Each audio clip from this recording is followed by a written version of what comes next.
Brahmanath. Om.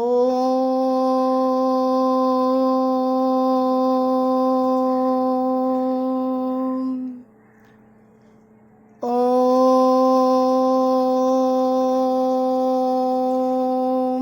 Shanti, Shanti, Shanti. Swastha. Good morning, students. Let's begin with the second chapter of Book 2, that's After 20 Years, by O. Henry, Unit 1.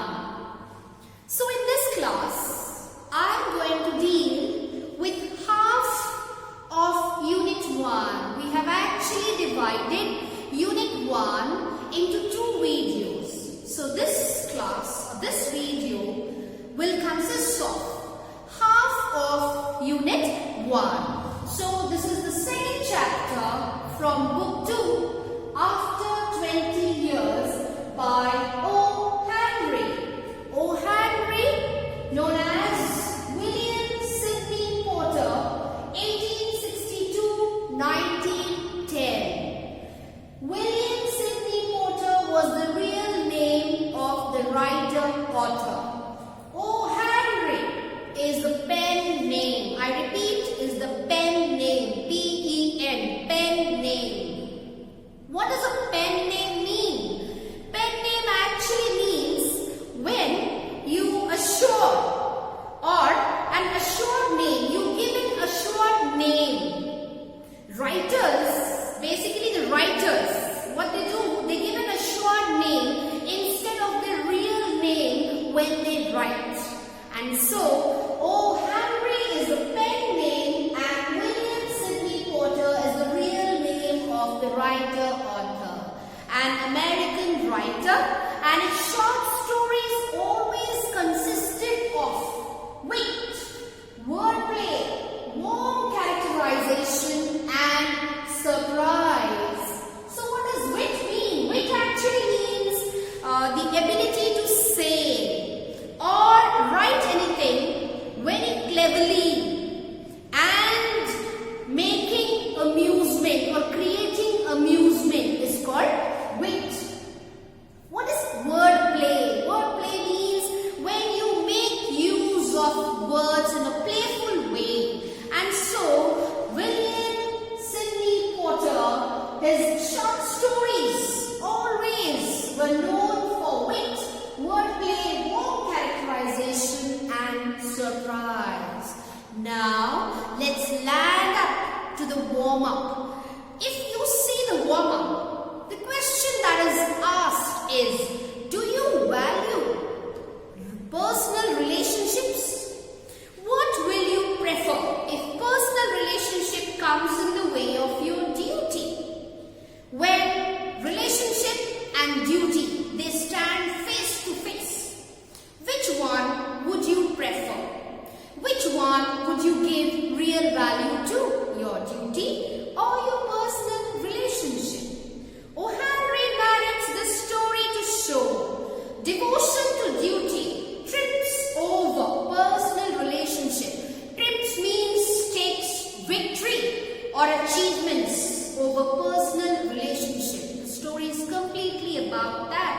The story depicts the irony and pathos of life in a subtle and dramatic manner.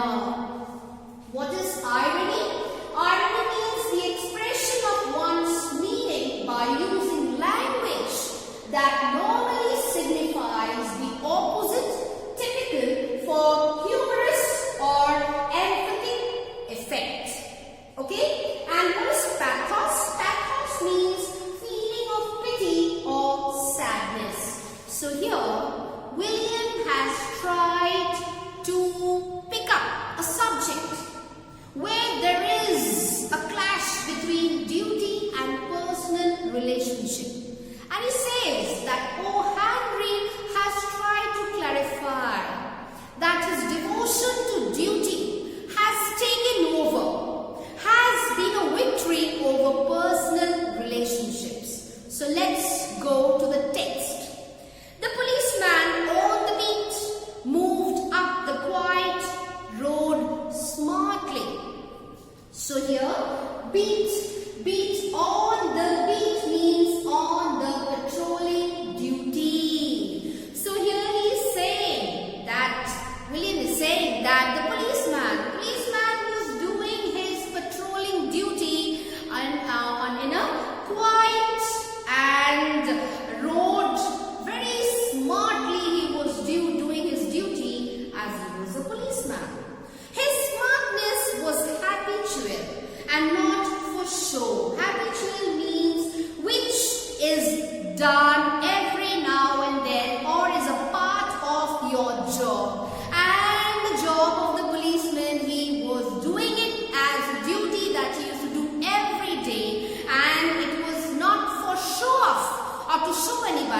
but very smartly he was doing his duty. He was doing his patrolling duty and he was on the beat very smartly on a quiet road.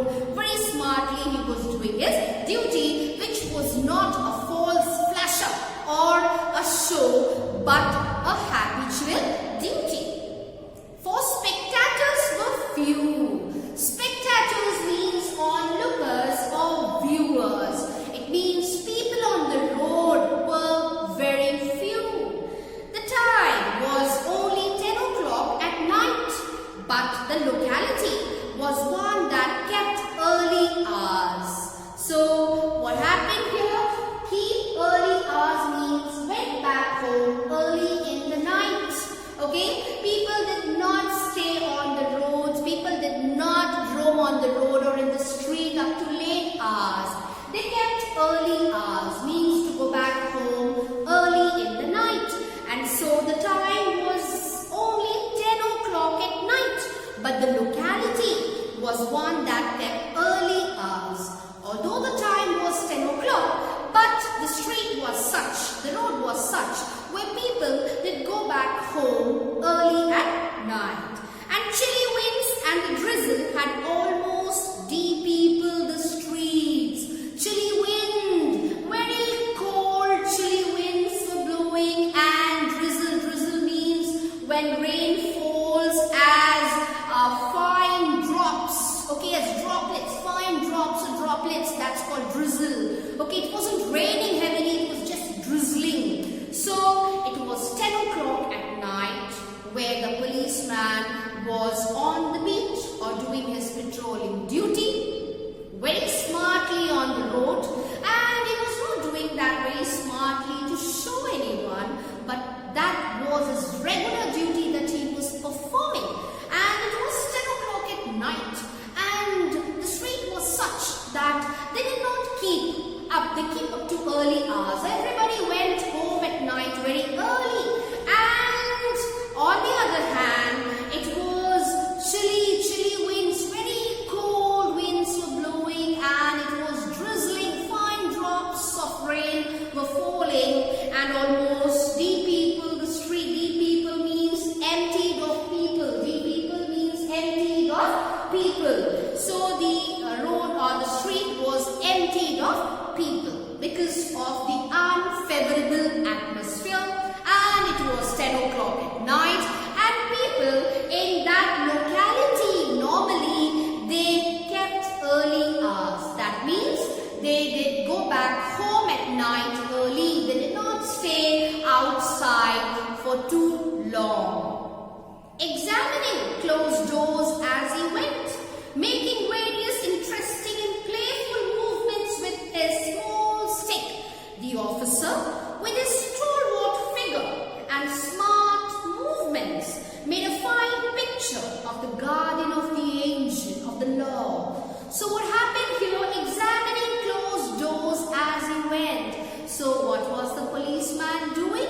At that time, at that odd time, the policeman was on patrolling duty, and he used to perform that duty every day. And so he was doing that duty in that night, which was unfavorable. The atmosphere was unfavorable, and he was trying to beat and hit all the closed doors. He was trying to do that very interestingly and playful. Playful means when you are full of fun. He was doing it with his stick. A policeman always holds a stick, and that is known to be a baton. Baton for the policeman with the real power lies. So he was trying to check. He was trying to knock and beat on all the doors and trying to check, examine that all the doors are closed. And he was doing that in a very interesting and with full of fun or in a playful way. And with what he was doing it? He was doing it with his stick. The officer was a stalwart. Stalwart means well-built. A well-built figure. Okay? A smart, well-built figure because he was a policeman.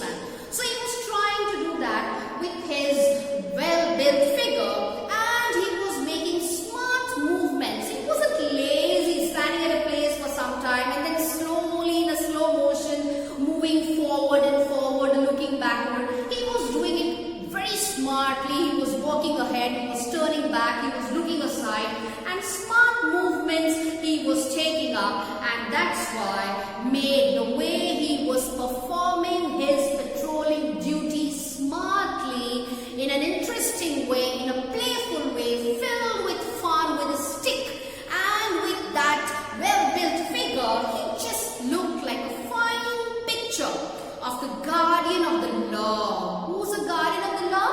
Guardian of the law means protector of law. Here, the policeman is taken to be as the guardian of law or the protector of law. He could see a few lights coming from cigar store, an all-night hotel, and one or two tailoring shops completing the day's work.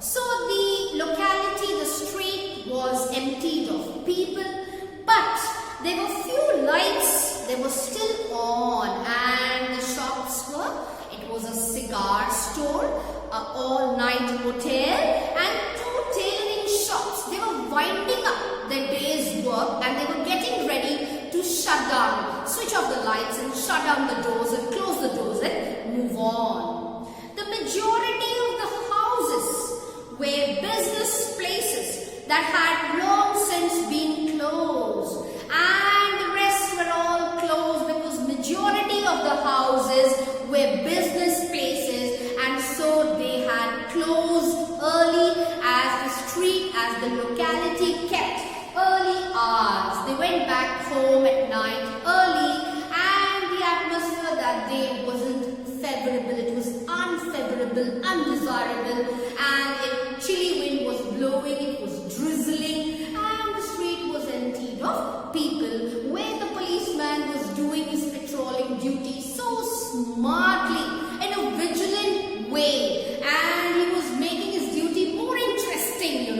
by moving his stick in a smart way, in a playful way, filled with fun, and he was a stalwart figure, means a well-built figure, and with his fine movements, he was just looking like a fine picture, as he was the protector of law or guardian of law. And now and then he would suddenly turn around. Turn around means to change the direction. He used to change the direction. Clear? All of a sudden he used to change the direction. And then further, what did he do? Now and then he would suddenly turn about and cast his watchful eyes. Watchful eyes means he used to give a glance. He used to be vigilant with his vigilant eyes along the peaceful road. So he didn't just go in one direction, just unanimously just walking down the locality, the road, and then passing off, just examining interestingly the doors. He didn't do that. He was moving a little ahead, playing nicely with fun with his stick, and very smartly he used to turn around. Turn about, turn round. About means around. Okay, turn about means to change or change the direction. He used to turn back and he used to change the direction, and he used to give a glance, he used to be vigilant with his watchful eyes. He used to keep an eye everywhere what's happening around. He never did go just in one direction. He was thinking of what his boss had said in the morning. So while doing his patrolling duty, he happened to be thoughtful. He started thinking. What did he think? What his boss, whose boss? The policeman's boss did tell him in the morning. Pale face, square jaws, deep and dark eyes, and a little white scar near the eyebrow. He happens to recollect the words, the talk, the conversation that happened within or in between them, the policeman and his boss. What did the boss tell him? The boss did speak about or narrative about the physical appearance of somebody. Pale face. Pale face means when the face becomes becomes whitish because of some sickness, or becomes colorless, a light color, especially due to sickness, or you say colorless face. Okay. So was a pale face, square jaws. Square jaws can refer, when the jaws having equal sides. Okay, jaws having equal sides. That's called a square jaws. Deep and dark eyes and a little white scar. Scar means a mark. Scar means a mark. Okay, and near the right eyebrow, there was a scare mark, and the face of the discussion that was going on about somebody, that particular person had a pale face, a face which was colorless, which had become white because of some sickness, and the person had a square jaw. Square jaw means when both the sides of the jaw, they are of equal size, that's called a square jaw, and deep and dark eyes with a scare on the eyebrows, right eyebrows. As a part of the police organization, he felt a little ashamed that the name of this notorious criminal was still unknown and that he was still at large. Still at large. At large means liberty or freedom. Okay? And so he was feeling, as a part of the police organization, he felt they were feeling ashamed. Why they were feeling ashamed? That the notorious criminal, notorious means somebody who is famous for bad qualities, or somebody who's very famous for doing something bad is a notorious one. Okay, and the notorious criminal was still unknown, although they knew the facial, they knew the presentation, they knew that the criminal had a pale face, square jaws, then dark and deep eyes, and a white scare mark over the right eyebrows.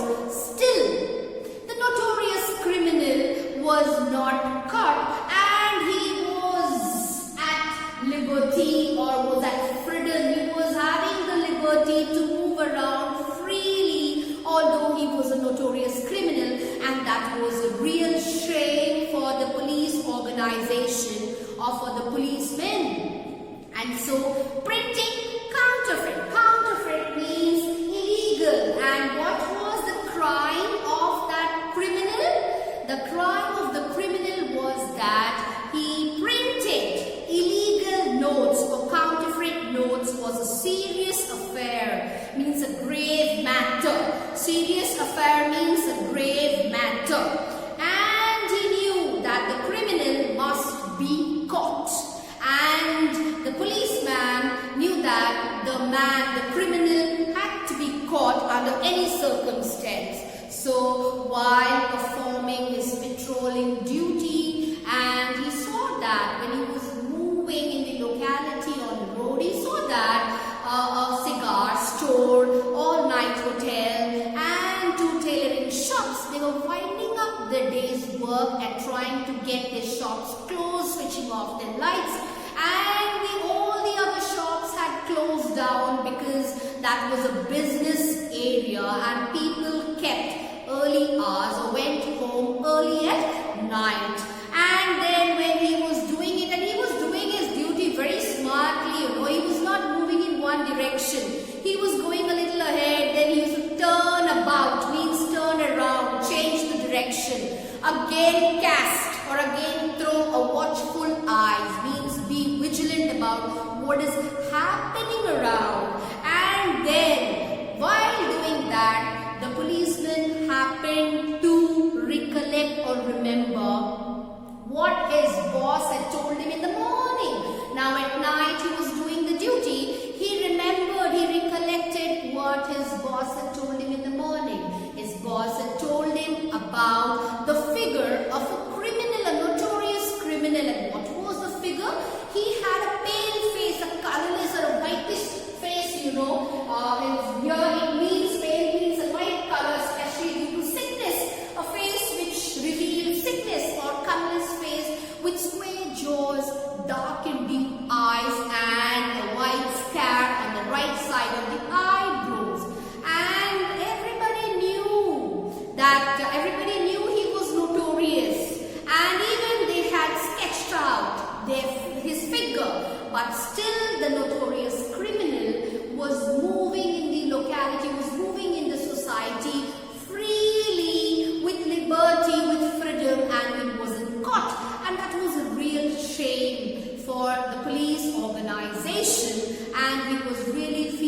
bad about it that he must be caught under any circumstance, because his crime was he printed illegal notes or counterfeit notes.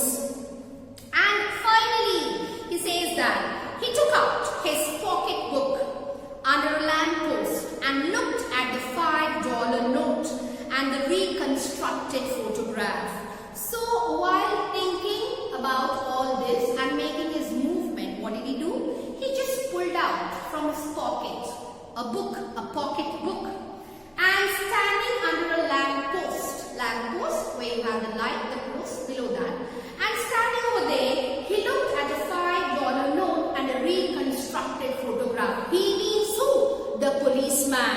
He looked at a reconstructed photograph, picture of a person drawn by experts basing on the reports about his or her face. You know, when somebody, a civilian, has taken a note or has seen the criminal, you know, these photographers are being called, and the sketch, what the person says, is being drawn, and the face of that person is being drawn by that artist, and that photograph is called a reconstructed photograph.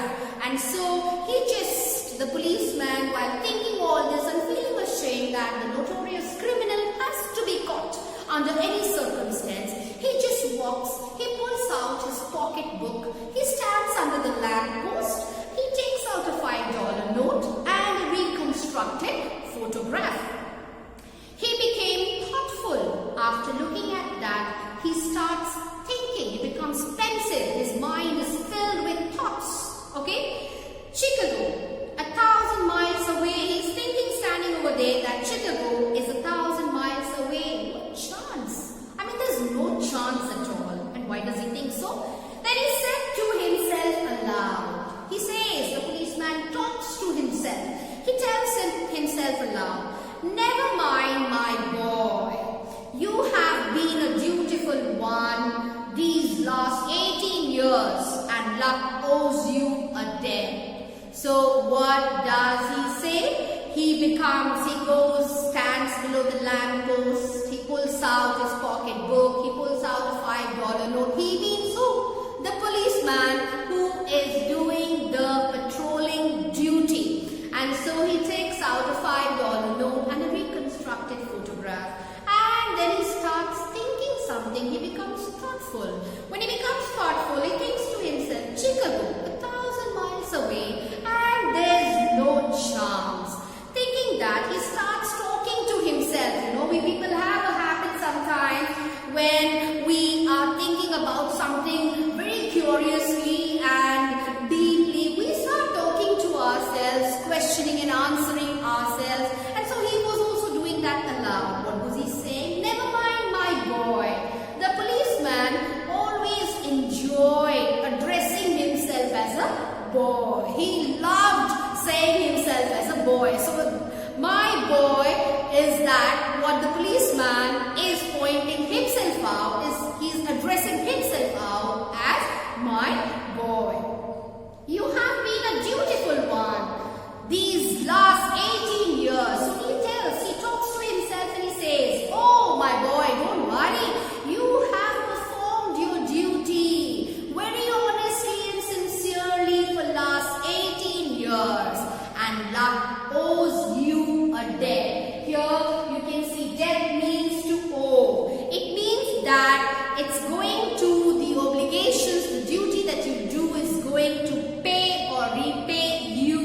Or your good luck always is going to be or take care of your payment. That is what it means, luck owes to you, because you have got the debt, you have got the luck, you have been sincere, you have been honest for last 18 years, and this is what the policeman tries to pat himself. He's patting, this is patting, you know, he pats himself saying, "Oh my boy, don't worry, you have been an honest and sincere police officer, working, serving your duty for last 18 years, and obviously you have the good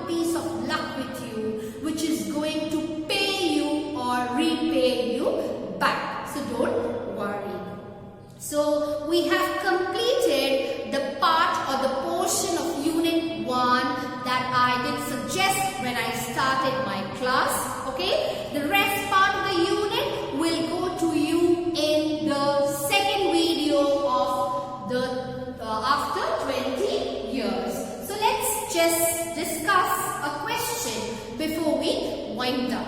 How does the writer describe the atmosphere of the story? I repeat, how does the writer describe the atmosphere of the story? The writer describes the atmosphere of the story, which is quite unfavorable, as it is 10 o'clock at night and it's rainy. It's a night which is calm and quiet. It is drizzling as well as chilly winds blowing, and people in the street keep early hours, and so the locality is calm and quiet, and the entire street is de-peopled,